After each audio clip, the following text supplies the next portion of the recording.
Oh, I think we're going live. Are we here? I think we're here. I think we're live. Hello, everyone. How is everyone doing today?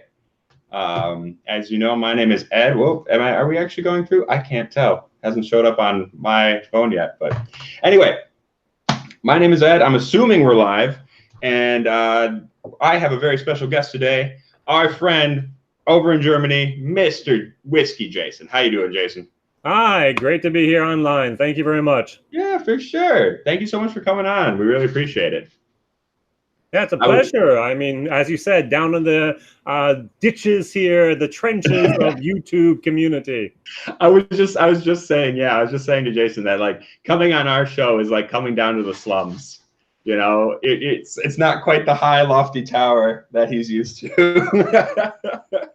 Well, don't forget, we have my Whisky Jason German and we have my Whisky Jason English. And the Whisky Jason English is almost at the same level as you. I have 2,000 viewers or 2,000 subscribers in German. I do my live stream every night on Sunday at 9 o'clock with between 30 and 130 live stream viewers on average, between 50 and 60. And so it is a little bit different, but it's great to be here. Yeah, for sure. And I'm excited. Hopefully we've got a few folks from Germany joining us. So thank you so much if that's one of you.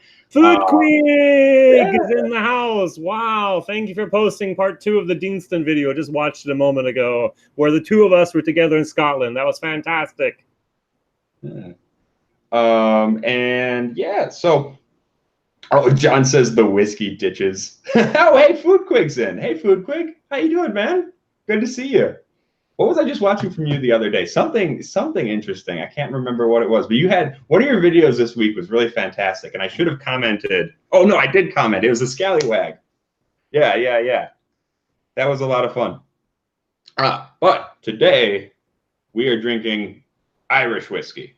Irish whiskey. Yay! So, which actually, Jason, your collection is, what was the word I used? Prodigious? Prodigious, yes, one of those words you almost have to look up, right? Yeah, we were comparing what we could do, what we could drink together. And I've got some relatively basic options, you know. And then you pulled out the whole Writer's Tears collection. You had a little fortress made out of Writer's Tears. Did I do the fortress again just to show off here? Wait a second here. We have my Writer's Tears collection. I could also do almost the same thing here with, I forgot the Writer's Tears Cast Strength. I didn't pull that out. Oh, okay, there you go. I only have the 2016, 2006, 7, 8, 9, 10, and so on. So, but yeah, I like Irish whiskey. Got over 100 some bottles open. Ooh, that is quite a bit. That's awesome, though. That's really fantastic. And it is a good time to like Irish whiskey. Very much so. I love it. The distilleries that are opening up, I visited a lot of them in the summer last year. That was just fantastic, getting to know the people. Good stuff. Yeah, where'd y'all go? I went from the very, very north, all the way from Bushmills, all the way down to Waterford. Oh, wow, nice. Very cool. Which not the biggest. I mean, I was just thinking about that, because we were just talking about driving across the United States is such a big endeavor. Driving across Ireland is 4 hours. It took me 4 hours to drive from Waterford all the way up to north to Elkinville, where they make that whiskey here. And that was it was 4.5 hours total interstate, no problem. Yeah, for sure. It's a very wee country, and it's always fun for me because for such a tiny country, the accent county to county is completely different. You go 5 miles down the road and people talk completely different. It's so funny to me. Yeah, and I'm over here in Germany. I actually teach English as a second language, and so a couple of my friends come from Northern Ireland. A couple of my friends come from Dublin. A couple of my friends come more from the southern part of Ireland. And it's just like, yep, that is very different. And they start talking about how everyone's wrong. Like, no, you didn't say that correctly. You have to say it this way or that way. It's like, I'm just sitting there as a dumb American going, okay. Yeah, right. Yeah, no, for sure. Well, and I know especially with the like dialects of Gaelic, because like Ulster Irish, Munster Irish, and Connacht Irish are all different pronunciations. So like there's no standard Irish language. They're all slightly different. And they did try to standardize them, like they tried to make a standard language. But the problem was like if someone says it one way, but someone else like they like for example, like some people pronounce THs in words and some people don't. So some words are silent. So they had to leave all these letters in the standard version of the language. But you don't pronounce them. That's what I noticed. It's just like the word Dublin is like this long. Yeah, yeah. Oh, and Dublin's especially funny because yeah, Bale Achlia is the official name for Dublin. That somehow that became Dublin. Yeah, who knows? Who knows? We have 11 people watching right now. What are you drinking? Do you have anything in your glass? If you're over in Europe, it's now time to drink. Whiskey, right? If you're in the States, well, maybe Food Quick. It must be. What time is it for you? It's like 9 o'clock in the morning, isn't it? You just came off a shift, maybe. Who knows? Yeah. So what is it? What 12:30 over here? Yeah. So we got a few people. Yeah, we should actually talk about the whiskey. I can ramble all day about other stuff. So writer's tears. I've got the standard bottle over here. Right, regular old writer's tears. So this is their blend of pot still and single malt, which I think is so much fun. It's the champagne of Irish whiskey. The champagne of Irish whiskeys. Yeah, yeah. I don't know. We also have like that. Whenever I hear the champagne of something, I always think of Miller High Life. I'm from Milwaukee, so it's always like the champagne of beers, and I'm like, I snicker a little because it's like I just remember it's Miller time. Yeah, Miller time. Yeah. Yeah. Oh, George Mateja. I haven't seen you in here, so welcome. Hey, George or Georg. I think he's one of my fans. Very good to see you. Yeah, he's seen the Redbreast 25-year-old. Ooh. Yeah. That's pretty cool. We do have, so we've got Writer's Tears. I've got the Teeling, the single malt, and then the Redbreast 21. Mine looks a little bit different with the box, but it's still the same thing inside. I like my box a little bit better, to be honest. Oh, no, for sure. Your box is much prettier. Yep, probably.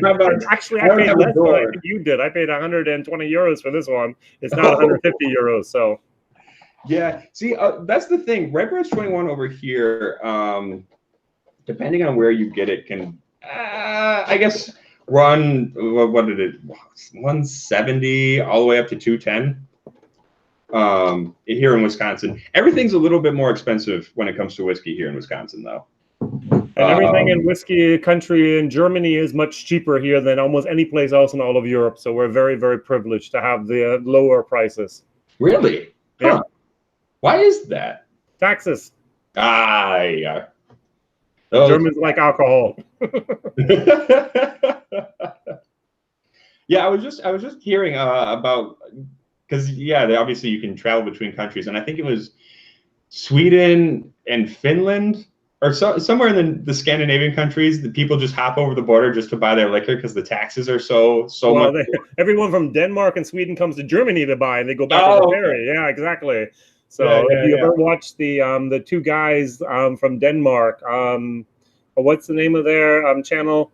They always have the yellow the frame around their things on the videos. Huh? You're talking about Sauleg? Yeah, exactly. You've had them. They come over the border to northern Germany and buy their liquor as well. Yeah, no, I love Sauleg. Big shout out to Sauleg. I love those guys. Yeah, hey, great to see each other. And Foodquake says he will be visiting Germany next time just for the low prices. Oh, and Jürgen Reif is also here, one of my true blue friends, and also here, one of my fans. Good to see you as well. So we're trying to write the steers at the moment. Jürgen Reif, am I saying that? Exactly. So late. Exactly, Foodquake. Thank you. It's a fantastic name. Yes, but Writer's Tears.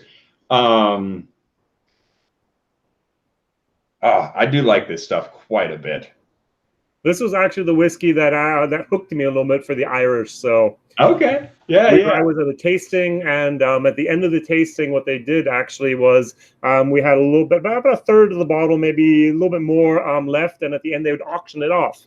and they'd start off with €1 and €2 and €5 and so on. And of course, all the peated stuff would go at the end, and everyone wanted that.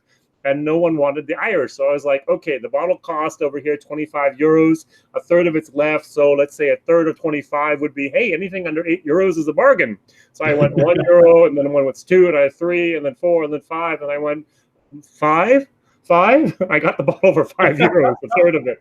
And then the second one was also in the Irish, and I went 1, 2, and then I got the second one as well. And the third bottle, I raised my hand, and the guy beside me said, "You have to shut up." It's so typical German. I was like, no more for you. Exactly. Oh, hey, Scott from Bourbon Journey is also here. Good to see you. Long time no see, friend. That's fantastic. Good to see you, man. He's actually from just down the road from me. Really? Oh, yeah, wow. Yeah.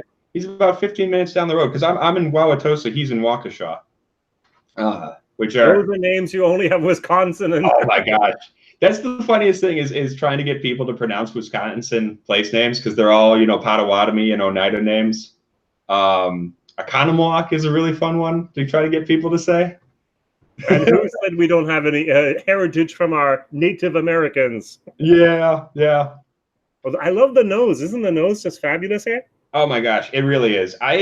Smelling this, it's just so zesty. And I was smelling it a little before we came on stream, and I gotta say, it reminds me. It's like slightly orange. It's like these little orange candies that my great aunt Helene used to give me. The ones with the little sugar sprinkles on them. And it's like that mixed with just a touch of licorice, just a little bit. I love Food Quake's comment. Writer's tears don't last very long on my bar. Laughing out loud. Why is that? And what happens to your writer's tears? Do you drink too much of it?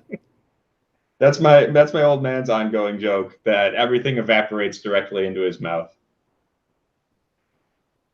Scott's gonna do some editing. Yeah, well, watch us and edit at the same time. It's no problem, I hope. Oh, have fun editing. Yeah. I really got to teach Erica to edit videos because I get to edit all of ours, and it's a lot. I mean, I think that's the thing. Filming is so much fun, and then the editing is the part that takes forever. Well, I'm very, very lazy with my editing. I just hack off the beginning, hack off the end, put a little bit of a Tia thing on both of them, and take out any sneezing or any coughing or anything like that. But that's it. I had a limited amount of editing as possible. Yeah. For sure, no doubt. Yeah, I've gotten much more efficient about it too. I love this stuff. The taste, it isn't quite as orangey as to me. The taste. The nose is almost better than the palate, isn't it? Yeah. It's like, okay, it's good, but it's not wow. Yeah, the nose is just wow. Oh, DJ11. Yes, editing takes forever. Hey, DJ. DJ11, second best handle on YouTube. Aside from Kilted Moose. So thank you for stopping by, DJ11. You know I love you, man. And Jeffrey says unfiltered video. And we have it right now. We're up to 18 there a moment ago. Yeah, that's not bad. It's pretty dang good, actually. And actually, go check out Jeffrey Patron. He just had his Red Spot. He did a Red Spot review on his channel. So yeah, make sure you go check him out. He actually, and I want to say, I always say this: if there was no Jeffrey Patron, there never would have been a Rock Gut review. Really? Tell me the story. Yeah, so Jeffrey was the original guy, because I had seen like some of the bigger guys on there on YouTube talking about it. Ralphie, obviously, and then Whiskey Tribe, or the what do they call it, the Whiskey Vault. So, and I was like, okay, they're cool. That'd be fun to do something like that. But I don't know enough. I don't have enough whiskey. And then I saw Jeffrey Patron doing live streams and just hanging out and talking to people. And I was like, that's fantastic. I know I want to be like Jeffrey Patron. And so he inspired this whole endeavor. Yeah. Very, very good. So we have Charlie Irish Boy in the house as well. Hey, buddy. Thank you for wonderful vids. You're amazing. Thanks. Thank you, Charlie. This is really cool to have you in, man. I think this is the second video I've seen you on. So really good to have you, man. And actually, I believe you're, if I remember correctly, you're a Patricio, right? Mexican guy with Irish heritage, which is fantastic. I love it. I put on my green shirt just for Ireland today. All right. Yeah, perfect. I have all the different shirts with just Whisky Jason on them, but I decided to go green today. Green for Irish. Yeah. I could have worn my more Celtic shirt, but this is Patty's. I gotta rep this is a local club, local whiskey club. So how long have you been doing this now? It's been a year and a little bit more, or what has it? How long has it been? It's been almost 9 months. So yeah, we started back in October. Our first video went up in October. And yeah, it's been fun. It's been fun. We've been growing at a good clip. Those first couple of videos, unfortunately, I think our first proper review is our most popular one, and I go back and I watch it, and it's so rough. Patrick Fulmer, welcome to the club here. Great to see you. Hey, Patrick, how you doing, man? It is. Now, the interesting thing for me is that first video, I think, where you were, what was it? What type of whiskey was it that you kept on dying about? Or dying it was the Old Thompson. The Old Thompson, exactly. Where I was like, this guy is so weird. This is so surreal. It's like, I love it. It's fantastic. Well, thank you. I appreciate that. Yeah, if you want to see me just make a fool of myself for a minute and a half, you can go back and watch the Old Thompson video. That's our very first video. And the second most favorite video is where you did 3 seconds of each whiskey. Yeah, I'm still waiting to do exactly the same thing in German with a couple of my friends. And it was just like, ooh, it was just so great. It was so funny. Oh yeah, no, that was a ton of fun. The rapid whiskey video. Yeah, the rapid whiskey. Yep. Mm-hmm. Yeah. Who inspired you to do that? Oh, I do have to thank you, Bourbon Journey, for trying to get us the thumbs up. Love that. Thank you. And DJ11's breaking out the green spot or the Redbreast 12 cast strength. Good choices, man. Both very good choices. Yeah. So I don't know how much more I have to say. I love it when you can turn around and get each of those. Oh, so this one, or where was your Redbreast? Where was this? Up here, yeah. Our cast strength. This is so nice. This is one of maybe my favorite, except for this, isn't it? Oh yeah. Well, here's the thing. I think I actually like the 12 cast strength better than the 21. I think. All right, that's a statement. I'm not sure about that. I don't, but I do. I love the 21-year-old. It's just one of my most favorite. It's the most favorite Irish whiskey I have. And second favorite would probably be the single cask Irishman Sherry 17-year-old. That's heaven. Very cool. I do love the sherried stuff. That is fantastic. And that's the thing. I think, especially with a triple distilled Irish whiskey, just because you have less grain influence, the sherry really shines. Sherry really shines. Say that 5 times fast. But yeah, Woom just recorded his Redbreast 12-year-old cast strength review, so he has a channel as well. Oh, I didn't know you were doing that. That's awesome. I didn't either. So you might just get a sub right now. Yeah. So let's see here. You're doing that Game of Thrones stuff. Do that. I'm definitely gonna. Here we go. He has the green spot. He has the Glenfiddich and so on. I just subscribed. Yay! I will. DJ11. I promise I will subscribe after the stream. I don't want to exit out right now, but I will. Promise I will go over and get you another sub. Okay. So the Blind Whiskey loves the Redbreast 12-year-old. I hope you mean the cast strength. That's very, very, very nice. Good. So Scott just subscribed as well. So it's good to be here on the stream today for you. Good job. I love how much WhiskeyTube is growing in the community we have on here. It's pretty fantastic. It's getting to the point that I think pretty much all of my subscriber feed is just whiskey related at this point. I remember the moment one of my students, I teach at a university English, as I mentioned, and he took my phone and talked about all the advertisement on Instagram. And he looked at my Instagram account and said, "It's all whiskey." I was like, you just could, it's all whiskey. I said, yes, it's Whisky Jason. He says, oh, just give it back to me. Frustration. As it should be. As it should be. So we're still the writer's tears, or have you moved on? Oh, I was. Georg is saying the Red Breast 25-year-old is 700 pounds. Yeah, that's a lot. That is a lot. Considering, okay, wait, how much was the Dream cask? That was. It was 800 over here. Euros. 800. Yeah, it was like, I think it was like 700. I think it's like $700, or wait, no, it's 700 euros to buy it directly from the distillery, if I remember correctly. Yeah, yeah. Which so I got 2 CLs, and I'm waiting. I have the Dreamcast this year, the 20-year-old I have, and I'm going to do a little bit of comparison between the two. Nice, nice. Yeah, and then my sample is all gone. Oh, I know. I know. I have a very small amount left that I am, preciously holding on to.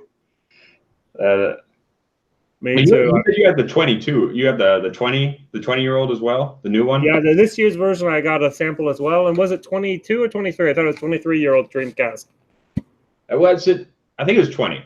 No, okay. 20. This year was 20, and last year was 32. Oh yeah, last year was 32. This year's was 20. Exactly. So I have a little sample of both of them. You've moved on now to the Teeling, haven't you? Yeah, I did. I'm sorry. Without even telling me. Congratulations. Good job. I'll just keep up. I'll try to keep up with you, okay? Okay. Oh, very good. Have you been to the new distillery there in Dublin? No, I haven't. I actually haven't been to Ireland since I was a kid. I know. It's really bad. It's really bad. We were over there, in my mom's part of the country back when I was a kid, and I haven't been back since, which is really bad. That's the problem, though. That's the problem. Like, that's the thing. Once Irish people emigrate, like, they get stuck. Unless it's a wedding or a funeral, then they all come together. Yeah, right. Yeah, the gathering and the scattering. Yeah, the gatherings, exactly. So I was there last year, and I was also at the Teeling, which was very, very nice distillery. If you've been to Scotland, if you visit a couple other distilleries, it's nothing special. At the beginning, there's some good exhibitions where they talk about all the history and so on. What was really, really fantastic was Pierce Lyons. They took the church, converted it into like a cathedral for whiskey. Oh, that place is so beautiful. Amazing. I would really like to get back to Dublin and check out all the new distilleries, because Dublin Liberty's just opened, I know. Exactly. Right across the road, basically, from here, Pierce Lyons, and then you have here the Jameson Experience, you have Teeling, and you have, this week was Roe & Co. that just opened up. And yeah, I forgot about them. Yeah. And it's funny that Jameson's actually doing aging again in Dublin. That's kind of exciting. Yeah, it's an alibi aging, but yes, it's aging. I remember I did the Jameson Experience, I think 5 or 6 years ago. And it was just like, yeah, it's a museum. It's not a distillery. No. Yeah. And they've redone everything, and it is much, much better. All right. I must admit that, but it's still not for me, the typical distillery experience. Yeah. But still, it's better than nothing. Start there. I did too. Yeah. Oh no. I mean, that's the thing. You got to go down to Middleton. I mean, if you wanna get the whole thing, you gotta go down. Middleton is basically an industrial. They don't even let you in. There's not a real visitor center either. Yeah, I guess so you have the house outside the old distillery you can visit, but then you have to have a special appointment to get in, and it's just like a grain distillery type of it looks almost like a refinery actually. So it's not the best place to be either. Yeah, I don't know. It does take away some of the romanticism, doesn't it? Yeah, then go to Kilbeggan. If you go to Kilbeggan, that's the old historical. They renovated everything, and still you see the steam power and so on. That is with the water wheel. That is one of the most beautiful distilleries, maybe of all of Ireland. Yeah, cool. No, when I go back, I'll definitely have to check that out. Yeah, there's only about 33 of them actually either being built or already in production at the moment. Yeah. So you got a lot to do. I mean, considering it was 2 up until late 70s. Exactly. Number 3 was Cooley, and then then here with Teeling, it just exploded. Yeah.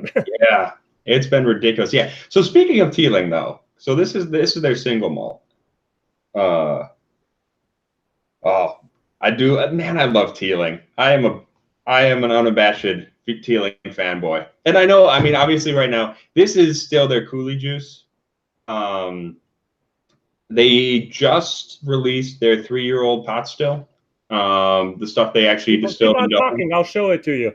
Oh, do you have it? Oh, nice. Yeah, we can't get that over here to save our lives.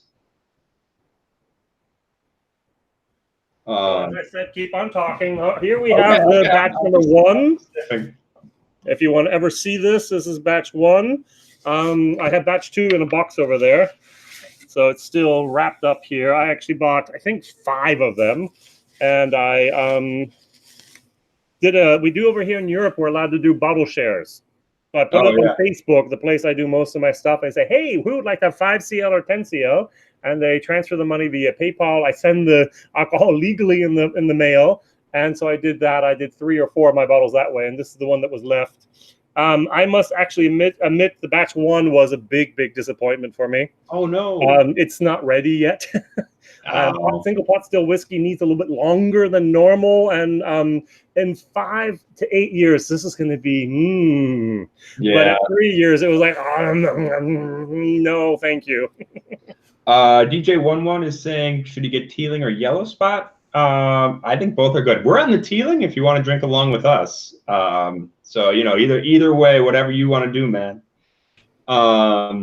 Yeah, I'm not surprised to hear that it came off as a little young. When I heard they were doing, what, a 3-year-old, and what were they charging? It was like 90 euro?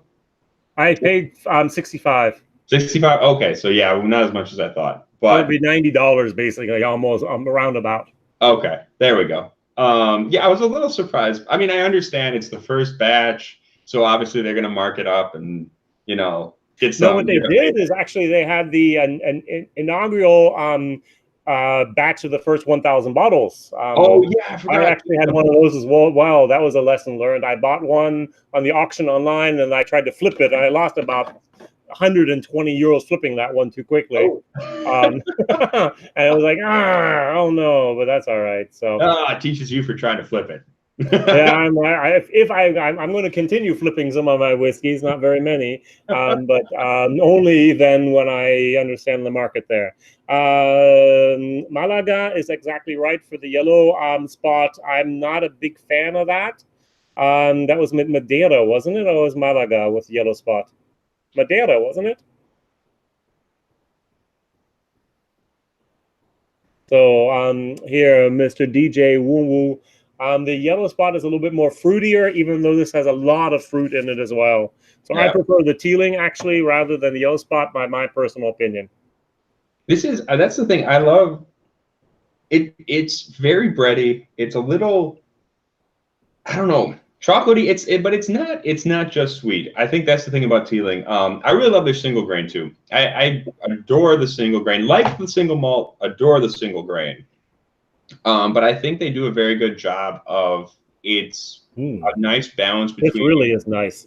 Grain. It's very grainy. It's very bready. It's very nice. But they get some of that spiciness, a little bit of the fruit in there. It's not just your typical light triple distilled whiskey. So which batch do you have, by the way? I have 0317. This is... You probably have to look at the bottle. Yep. Bottled in 2015, 2015. All right, good. I have 03 2017, so mine's a little bit younger. Yep. As actually, also, I like, the funny thing was I reached out to them because a lot of the bottles they have, the single grain bottles here in the States, they're mislabeled. What do you mean by mislabeled? They've got the banner text from their small batch whiskey, and then the rest of the label is the single grain, which is weird. Apparently, a bunch of mislabeled bottles escaped the distillery. And when I was first starting out whiskey drinking, I sent an email to them like asking like, "Hey, this says it's rum finished, but I didn't think it was." And Jack Teeling actually answered my email. Like the son of the whiskey legend of John Teeling. Wow.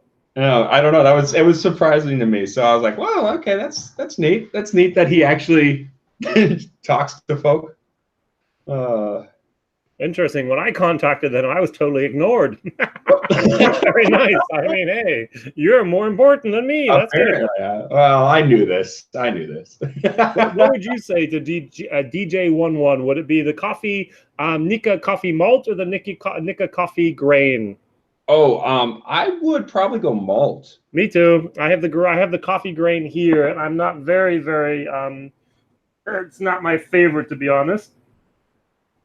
So, and also with all my this is just I've had better grain whiskeys, to be honest. Yeah. If you go to the Cheetah here from that's is it Suntory, the Cheetah? That's much better if you're gonna go for a Japanese grain.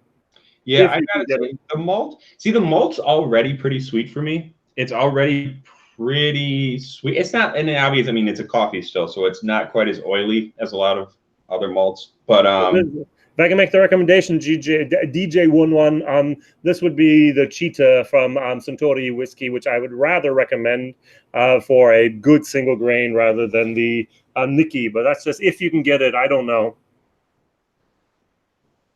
It's actually, I'm speaking of Japanese whiskey. I know we're drinking Irish today, but man, I like the explosion in Japanese whiskey. I know it's like starting to subside a little bit.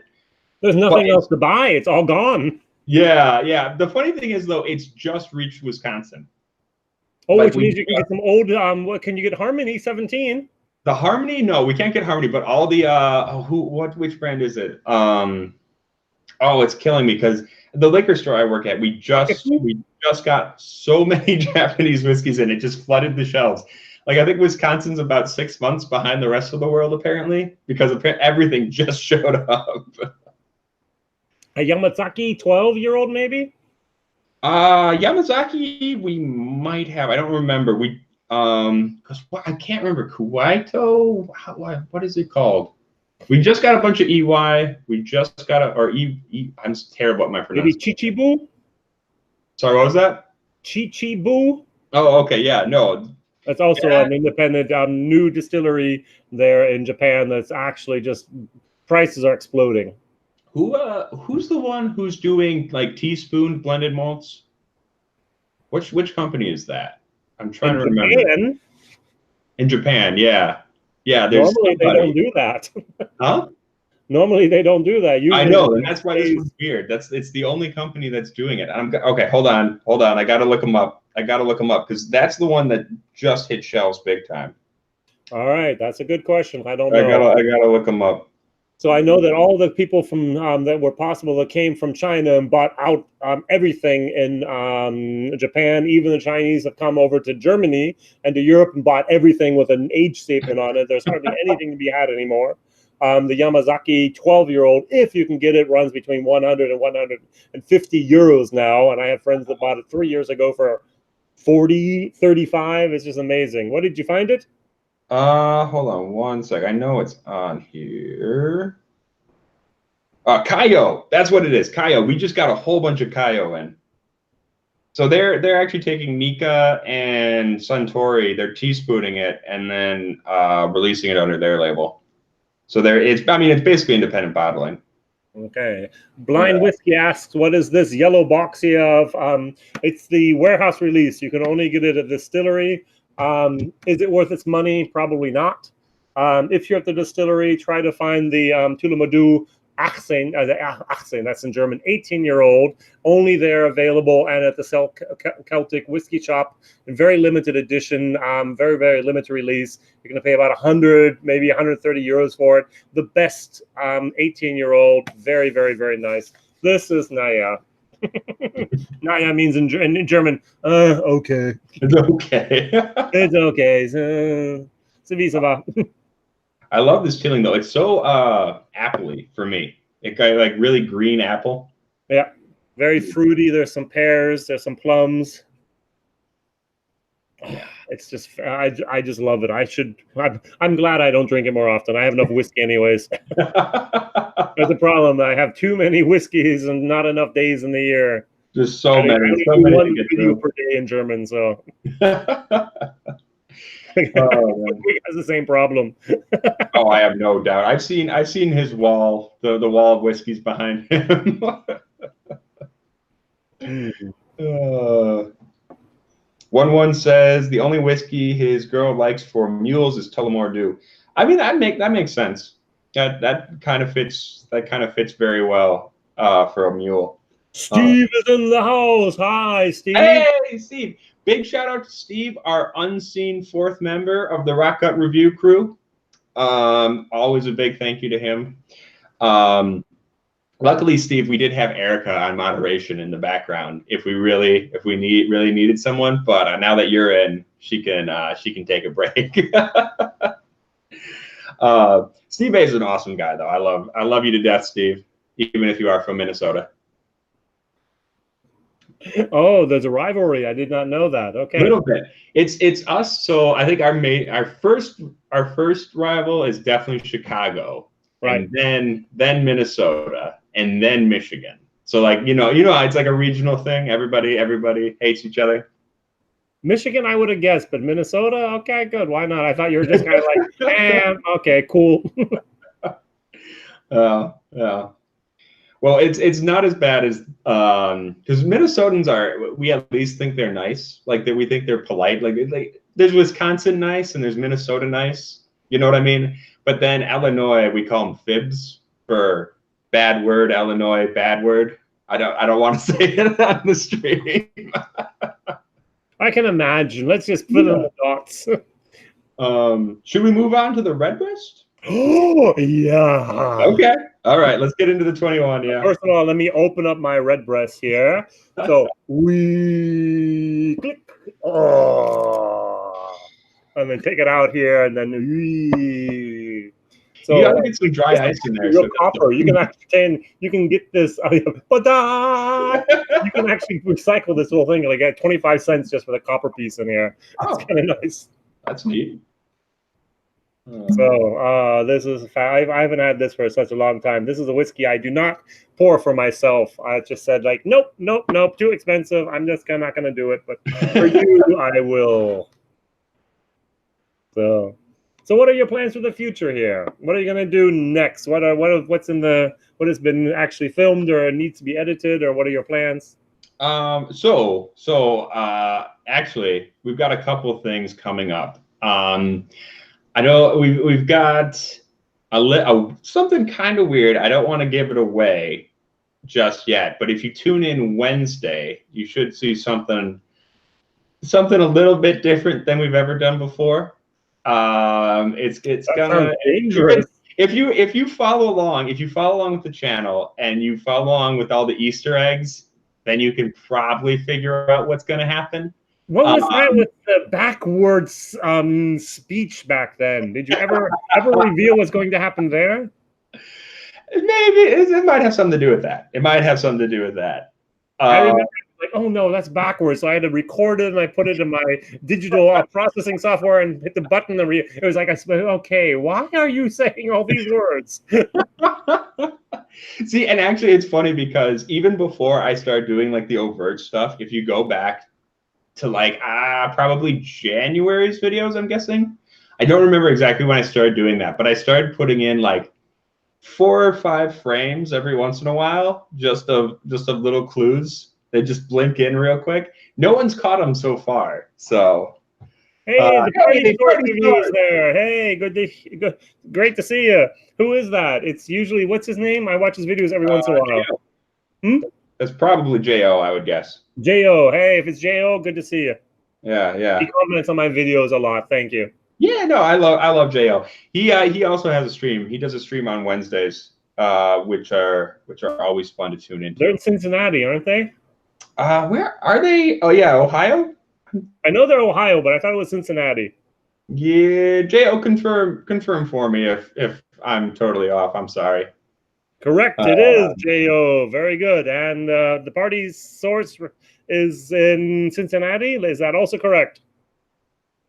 Yes, Cincinnati. Yeah. Bravo. The guy in Germany knows. The medium place. This is good, isn't it? Yeah. Well, here's my thing about 21. Like, it's so much like coming off of these two. You go back to these two. These just seem so flat and kind of astringent almost compared to the 21. I think the reason I like the 12 more though is that the 21 always comes off as very oaky to me. Well, it makes sense. 21 years. 21 years old. A Yeah. very, very long time over here. I think it. Yeah, it ends up being like a little too sharp on the oak notes, which kind of reminds me of like some of the craft distilleries around here, because there's a lot of people making bourbon right now, and there's a lot of people making very young bourbon, and there's a lot of people making over oaked bourbon. Like a lot of people haven't quite figured out like where the middle line is. Jeffrey's asking, is there a bad redbreast though? No. The Lestow is not really my friend. What was that? The Lestow? Oh, the Lestow, Lestow. I didn't like it. You're not a big fan of that one? No. Oh. I'm gonna have to go back and revisit it again, I guess. Yeah. And the 12-year-old is actually better than 15-year-old by Redbreast, I think. Time and time again. I've done 3 blind challenges, and each and every time the 15-year-old always gets beat by the 12-year-old. Yeah, that's fair. I agree. I really like the 12-year-old. I think for me it goes probably Dreamcast, the 32-year-old Dreamcast, which I have like. Don't even mention that. I mean, it's like no one can get it. I know that's true. That's true. But like when we first did that, I smelled that, and then I came back to this, and this smelled like nothing. This was so flat and. But yeah, no. But so yeah, I'd probably go 12 cask strength. Maybe then the regular 12, and then the 21, then the 15. Probably. I'd switch the 21 and the 15. That's fair. That's fair. Yeah. So the Dreamcast 21, then the cask strength 12, and then the 12, and then the 15, and then Lestow at the very, very end. I just didn't like it. I'm sorry. Nah, that's fair. I honestly, the taste of the 21 is so good. It really is tasty. It's vanilla. It's like kind of like a red berry kind of thing. It's kind of like the burned sugar molasses thing. It's really lovely. I love the taste. I love the taste of the 21 so much. It just makes me happy. Like I get little tingles. Look at me smile. Yeah. Yeah. I think it's just the nose. The nose for me comes off as over oaked. I think that's my only criticism of the 21. Otherwise, fantastic whiskey. Yeah. And the mixture of the bourbon cask, the mixture of the sherry cask here together, the mixture with the single pot still whiskey, the unmalted barley together, the malted barley, everything is just a perfect harmony of coherency. It's just fantastic. Yeah.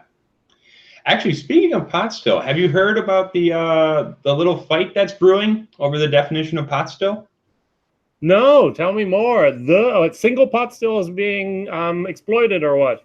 Yeah, so the whole thing was like Kilbeggan, the guys down at Kilbeggan, they just put out their rye, right? Yeah, should I pull it out? You can if you want. Actually, yeah, let's get that out because I have a bottle over here too. I'm going to continue talking. Okay, I'll hang out. Who's going to go get there first? Talk it out, get.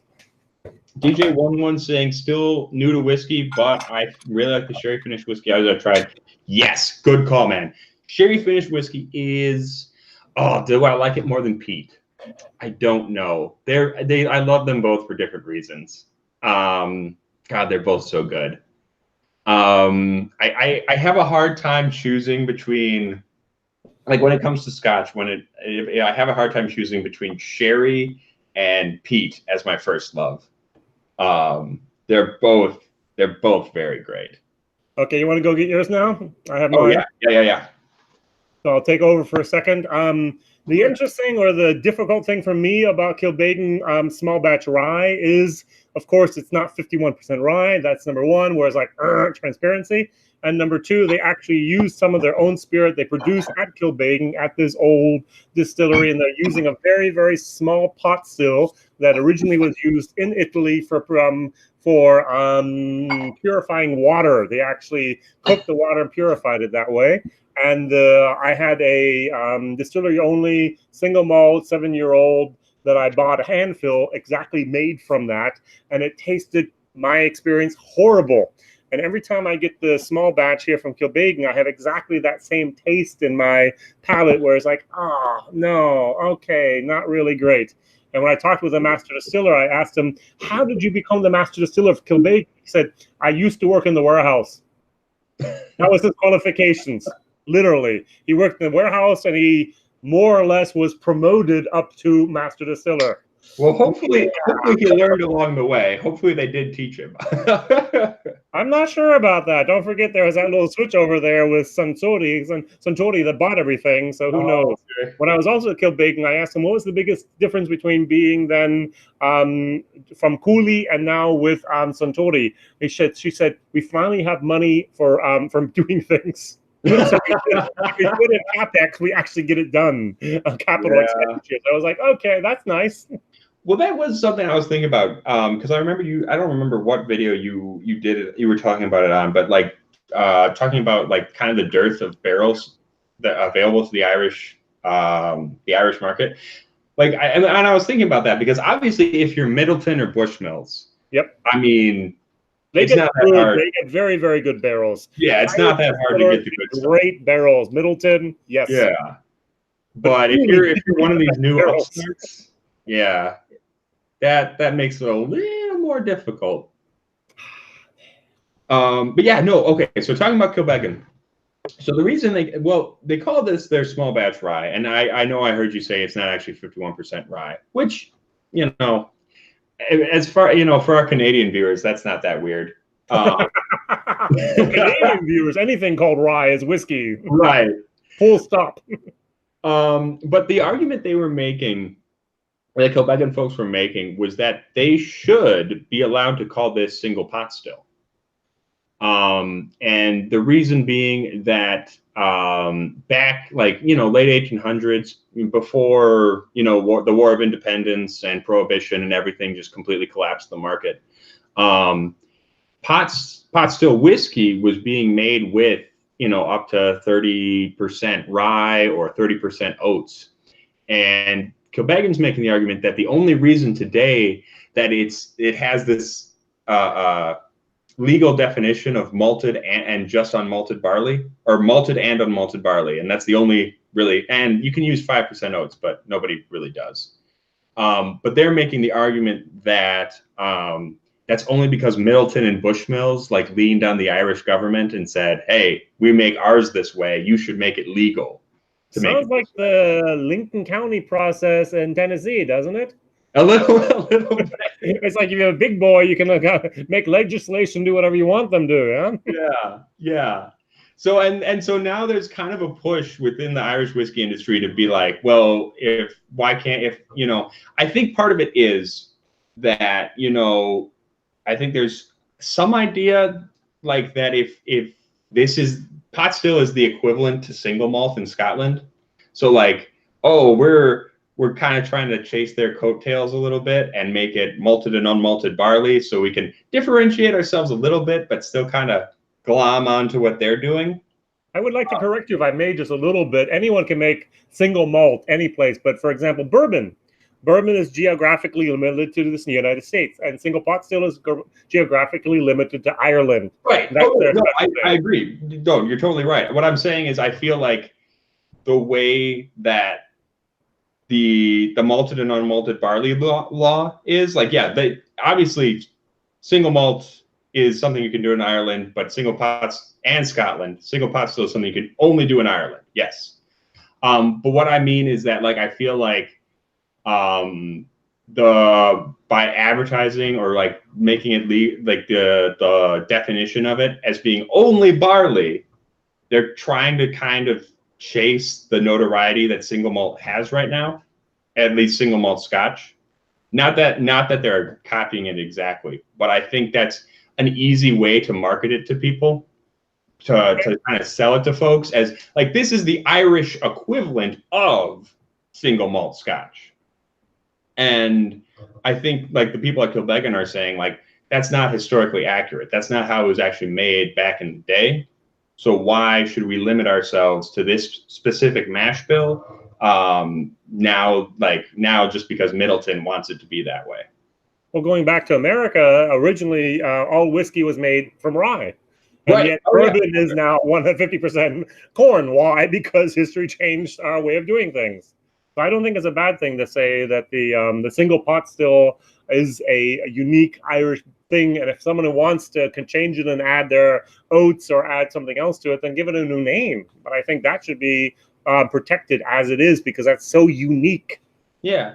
I think the thing is, like, the argument is not that you can't keep doing that, but like the idea is that they applied the definition of Irish pot still that wasn't actually what people defined as pot still when people started making pot still whiskey. You know what I mean? Same thing with Irish, with the Native American spirit.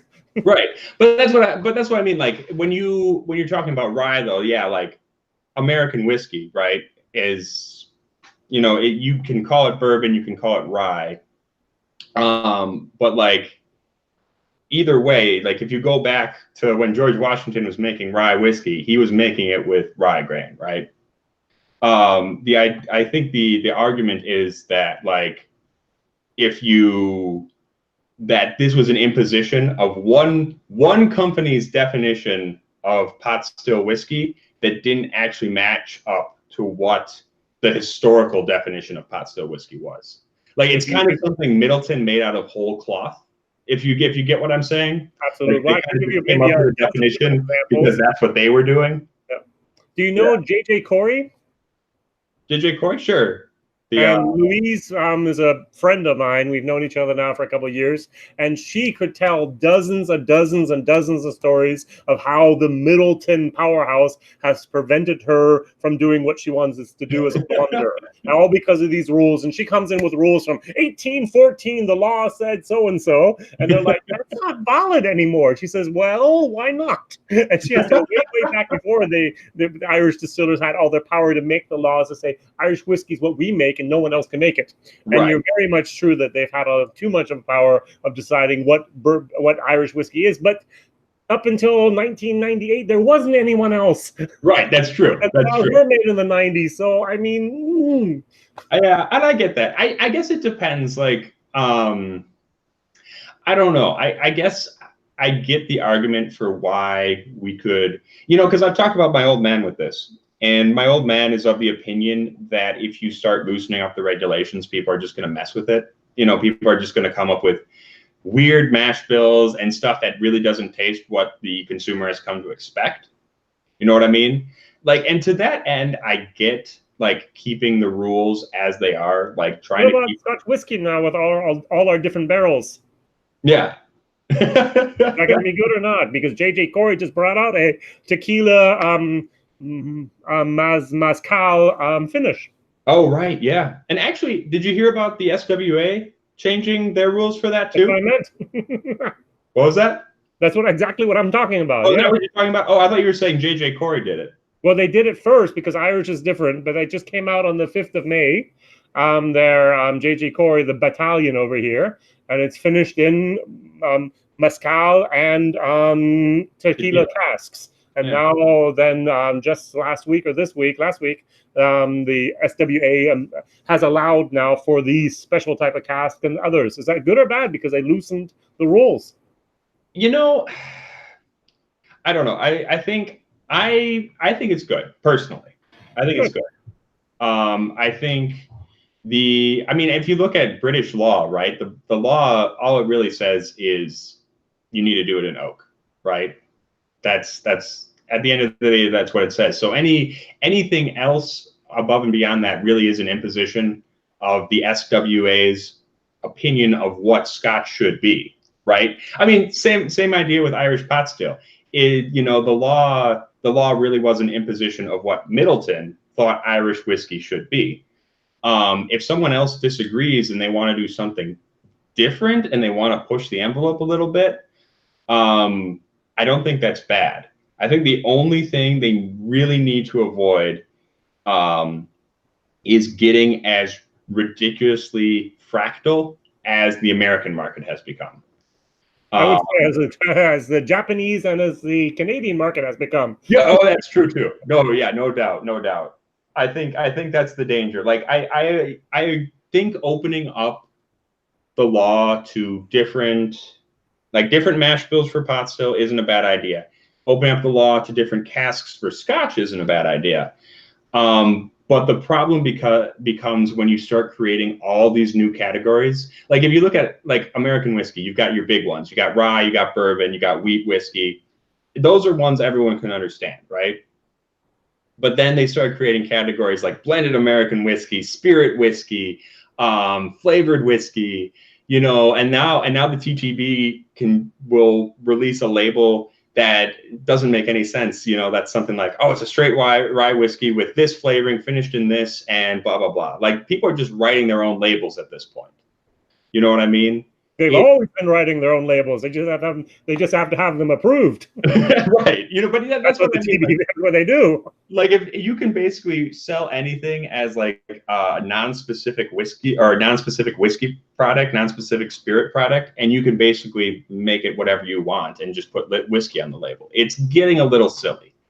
I would hate to see Irish and Scotch whiskey go that direction where you kind of start to lose the definition that you've had for so long. I don't know. It's a little crazy. But I would. Oh, and Jeffrey's saying light whiskey. Yeah, but at the same time, I do think the SWA has been a little too stringent about.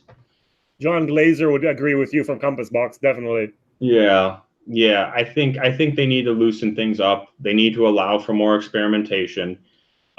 Just keep it simple.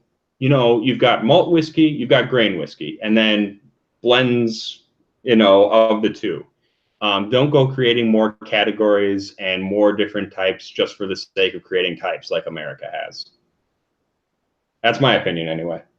Everyone's commenting on how many good bottles of whiskey not just this gut stuff. Very good. I know, right? I feel bad. What do you think of this? What's your opinion of the rye? What was that? What is your opinion of this Kill Bacon rye? So this is, I'm okay with it. I think for the most part, I think it's a good whiskey. I don't think it's a good rye whiskey. I agree there. I'm not even sure if it's a good whiskey, but that's all right. Mm-hmm. Yeah, I mean it's an Irish. It's a very kind of sweet, bready Irish whiskey with just a hint of spice. Which makes sense because the mash bill is what was it? 20% rye. I think so, around there. Yep. Yeah. Vito's saying I didn't even know Ed. I didn't know Ed knew what good whiskey was. I don't. I'm completely blind here. As soon as you get above like $7 for a fifth, I have no clue what I'm doing. Well, thank you that I have the privilege of I mean, come on, Redbreast 21. This is fantastic. That's much better out there. The Teeling is not. It's fantastic. The Raiders Tears. I'm not really sure about the Kill Bacon, but hey, that's me. Mm. Yeah, Redbreast is so good. Redbreast is fantastic. Yeah. One is saying Ed turned me towards Redbreast 12 instead of Monkey Shoulder for first buy, and he applauds me. Oh, thank you, 1-1. Good. Well done, Ed. Awesome. Well done. Yeah. And I know Monkey Shoulder is the official sponsor of Vito Cast Strength show, so I don't want to badmouth him too much. But that was a good choice. 1-1. Good looking out. Jeffrey says, he's asking if I opened either of the things he sent you. I did. I was getting ready to taste the Willet, and then I was about to pour it, and I was like, wait, hold on. We gotta save this because actually we've got a big event coming up the month of July. Month of July is going to be, I don't know if we're going to call it Rye July or Jurai. I don't know which one is better. I like Jurai. Jurai? Okay. I like it, yeah. I was wondering if that wouldn't make sense to people. But yeah, we are devoting the month of July to rye whiskeys. And I wanted to save the Willet Which one is it, if I may ask? What was that? Which willet? It's the 4-year-old, the 4-year-old cast strength. Okay, it's actually from their own pot stills there, Yep. or their Yeah. own. They do column still first, and they do the pot still at the end. All right. Yeah. So it's actually stuff they made rather than just their bottling. Yeah. But yeah. So yes, look forward to July because that is going to be our rye month. We're devoting it entirely to rye whiskey. Well, there might be a couple other videos in there too, but you know. All right, so I'm going to have to slowly but surely ask to be relieved of my duty here. Well, yeah, no, thank you so much for coming on. No, we can slowly end this thing, but in 20 some minutes I'm online again in German, and I have to set up my live stream and so on. It was a privilege to be on here online. Would you have any questions for me? If I've asked more questions than you have, I think. Well, I do want to ask you, what can we expect from your channel? Because you asked about mine. That's a very, very good question. I cannot answer at the moment. I will decide tomorrow. I review, and then I tape, and then I just put them online, and then I decide later on which ones I'm going to show. And I have no idea which ones are coming out this week on Monday. The one thing that was very interesting was last week was the Writer's Oak Double Oak. The Writer's Tears Double Oak was a great review. I very, very much like that. This is normal whiskey here from Writer's Tears, and then has a 6 months finish in a cognac cask, which is I just love it. It's part of their standard range, which will be reaching America or has reached America very, very soon. I don't know. I have no idea. I have to take a look at my my 20 videos that I've already put online that I just have to release, and I'll figure that out probably tonight or tomorrow morning, to be honest. Okay, cool. Very thank you so much for coming on the show. Really appreciate it. I was a little surprised when you reached out to us to collaborate, because I was like, man, he's big time, and like, man. I'm like, in the whiskey, compared to the whiskey tribe, I'm like the dirt underneath their shoes. Come on, whiskey. Foodquake has now 7,000 subscribers, and me with my 500. That's just been over the years. I mean, I have the best concept ever. Yeah, you'll never find me by Googling, because the whiskeys I taste normally you've never heard of before. Yay! I mean, come on, talk about the best concept ever. But the whole reason I did my German channel was because of Dingle whiskey. And the problem was that I had the Dingle batch 1, and no one did a review about it. I was like, I have to do an English review. And I had all this Irish whiskey out there that no one was reviewing. And I decided to start my English channel. After I'd done my German video, I'd just do an English video and say, hey, for those of you out there that might be looking for this one day, here's a whiskey review in English from a dumb guy in Germany tasting Irish whiskey a lot of times, which is really stupid, isn't it? No, not in the least. It should be an Irish guy tasting Irish whiskey. Come on. I'm sure your taste buds are just as good. So it says Foodquig. By the way, Jason, that Jameson 12 sample you gave me in Glasgow was amazing. I gave you a Jameson 12 sample? That sounds very normal. Okay, if you say so. I'm happy. I gave Foodquig like 20 samples. Oh, good for you. Well, that's very generous of you. But he gave me a bottle of lot 40 cask strength, so I guess I got the better deal. Oh, there you go. Exactly. It was the Bushmills 12-year-old distillery only, which you got. That makes more sense. Thank you. Yeah. All right. Yeah, and actually, speaking of owing people stuff, I got to get some stuff over to Jeffrey Patron. He did send me 2 bottles, so I gotta repay the favor. Jeffrey, I owe you. So, but anyway. I think we should let you go. So I'm gonna finish the broadcast. Thank you everybody for stopping by. This was fantastic. I think this is our best stream so far. We popped 19. That's not bad for this channel. That's actually really great. And until next time, I don't know. Do you have a little sign off? The Auchentoshan 3 Woods. Auchentoshan. Where's my Auchentoshan 3 Woods? The blue box. Oh, it's this one. The Kilholman. Machebe. You've seen that before? Oh yeah. Oh yeah. I'm a massive Kilholman fan. I've actually got a bottle of Machebe just over the way. Not that one. Is there? There's another blue box behind the. You mean? I didn't see you were in here. Good to see you, Floyd. Good. I don't. What is the blue box above, or which one was it? Wrong. It was a different Macintosh. Oh, this one. Ah, probably it's this one. It's Chivas Regal Mitsunada. Is that the right one? Flo Dian 06? I hope this is the one you meant with blue then. So let's wait for him to say yes or no. That's the only blue one I see here, but it's Chivas Regal Mitsunada. Yep. Good. Got it. Happy. Thank you. You're welcome. All the best. Okay. So we're going to sign off. Remember, as always, make sure you like the video, make sure you comment and subscribe. And until next time, stay rotten. Bye-bye.